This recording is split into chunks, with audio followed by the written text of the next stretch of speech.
Hello friends, आप सबका स्वागत है मेरे यूट्यूब चैनल द ज्ञान 7 में। आज की वीडियो में हम दुनिया की सबसे बड़ी तेल कंपनी सऊदी अरामको, जो सऊदी अरब में है, और वहाँ के मौजूदा किंग सलमान और उनके बेटे मोहम्मद बिन सलमान की सुपर लग्जरी लाइफस्टाइल और लग्जरी परचेजेस की बात करेंगे, और साथ ही इनकी सत्ता में आने के लिए राजनीति और इतिहास को भी जानेंगे। दुनिया की सबसे बड़ी तेल कंपनी सऊदी अरामको है और इसकी नेटवर्थ $2 ट्रिलियन है। ये सऊदी की रॉयल फैमिली अल सऊद और किंग सलमान की देखरेख में है। अल सऊद फैमिली में 15,000 मेंबर्स हैं, जबकि पैसे का बड़ा हिस्सा सिर्फ 2,000 मेंबर्स का है। अल सऊद की फैमिली की नेटवर्थ $1.4 ट्रिलियन है। अगर किंग की पावर की बात करें तो उसके फैसले को किसी भी तरह टाला नहीं जा सकता, और पोजीशन के लिए पिछले कुछ सालों से वहाँ काफ़ी उतार चढ़ाव भी हो रहा है। और इसमें सबसे पहला नाम वहाँ के प्रिंस MBS का आता है, जो किंग सलमान के बेटे हैं। MBS मतलब मोहम्मद बिन सलमान, इसी नाम से दुनिया उनको जानती है। उन्होंने पिछले कुछ सालों में कई कानूनों में बदलाव किया जो लोगों को पसंद भी आए, और इस पोजीशन पर आने के लिए MBS ने क्या कुछ नहीं किया।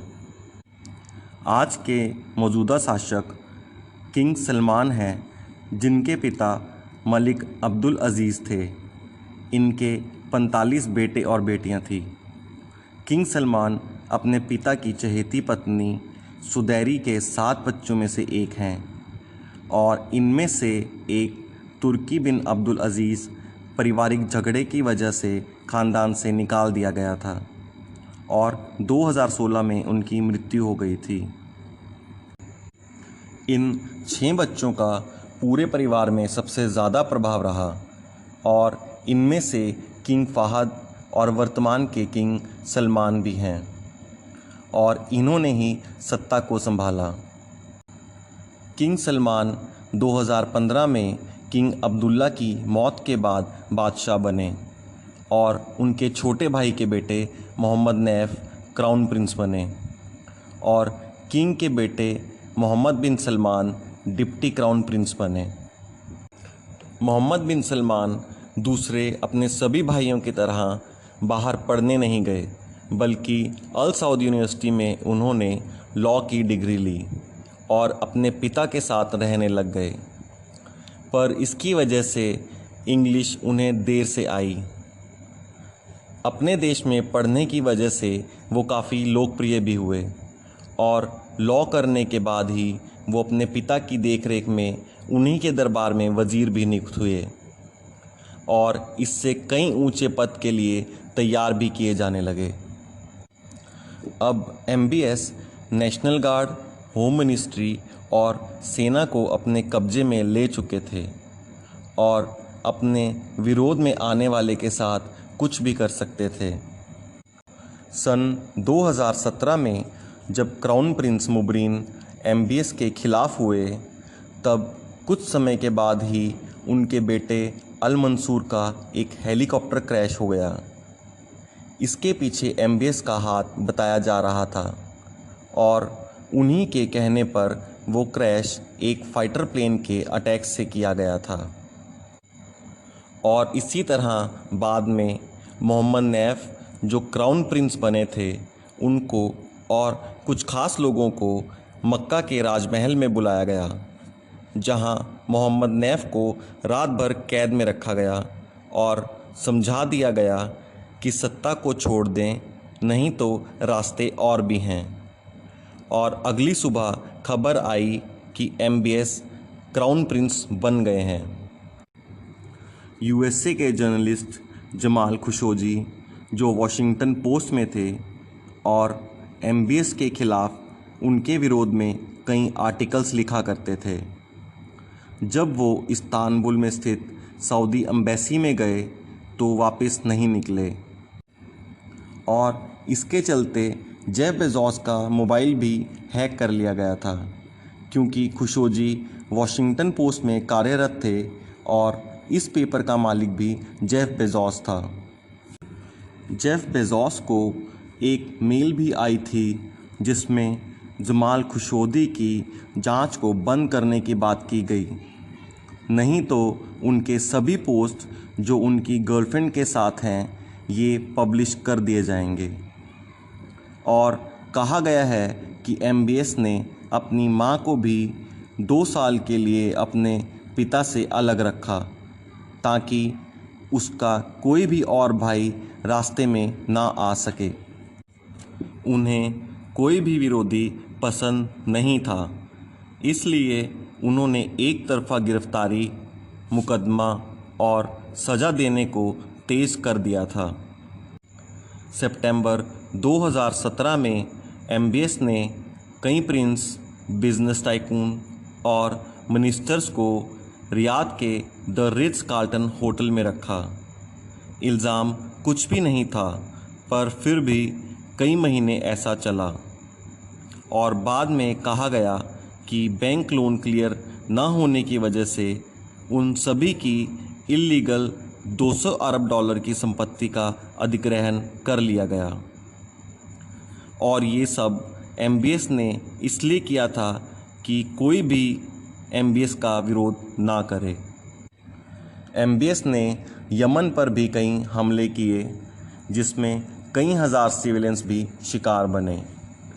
और ऐसा भी कहा जा रहा है कि एमबीएस अपने पिता किंग अब्दुल सलमान के लिए 2 अरब का पैलेस बनवा रहे हैं, ताकि उन्हें रियाद से दूर रखा जा सके। अब तक हमने सऊदी अरब के इतिहास और राजनीति को सुना। अब एमबीएस और उनके पिता किंग अब्दुल सलमान की पॉपुलैरिटी, लाइफस्टाइल और उनके करोड़ों अरबों के खर्चे के बारे में जान लेते हैं। शरायत कानूनों पर चलने की वजह से सऊदी अरब में महिलाओं पर काफ़ी पाबंदी होती थी और यहाँ 4 शादियाँ भी कर सकते थे। एमबीएस ने अपनी कज़न प्रिंस सारा बिन महगूर अल सऊद से शादी की और सिर्फ एक ही शादी रखी, जिससे उन्हें 2 बेटे और 2 बेटियां हैं। एमबीएस ने कानूनों में कई नए बदलाव किए। महिलाओं के ड्राइविंग की परमिशन दी गई और कई सिनेमास भी खोले गए। 2018 में रियाद में एक कॉन्सर्ट रखा गया, जहां फ्रेंच डीजे डेविड क्वाटा आए हुए थे और ब्लैक आइड पीस और इनरिकी भी यहां मौजूद थे। ये फार्मूला रेस ई का आयोजन था और इसमें कई बड़ी बड़ी लेज़र लाइट्स भी लगी थी।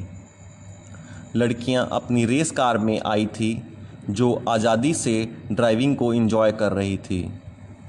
यहाँ कई मिनिस्टर्स और बिजनेस टाइकून्स भी आए थे, जैसे foreign ministers, formal bank lawyer, multi millionaires, senior CIA officials, crown prince of Abu Dhabi, Saudi ambassador to USA, deputy minister of defence और खुद एमबीएस भी। एमडीएस ने एक नया प्रोजेक्ट रखा, विजन 2030 नियोम, जो कई देशों का व्यापार केंद्र बनेगा और $64 अरब पर्यटन सेक्टर में लगाकर नौकरियां निकाली जाएंगी। ये सिटी पूरी तरह से एक नंबर का आधुनिक शहर होगा और ये 2025 तक पूरा हो सकता है। उनके पिता किंग सलमान एमबीएस को बोलते हैं कि अगर वो 1000 साल पुरानी बुक्स रीड करते हैं तो उनका एक्सपीरियंस भी 1000 साल का होगा। अब रूस, पाकिस्तान और चीन भी सऊदी अरब के साथ हैं और डोनाल्ड ट्रंप उनके पक्के साथी हैं। एमबीएस अपने देश के हर 20 से 25 साल के यंगस्टर के हीरो माने जाते हैं।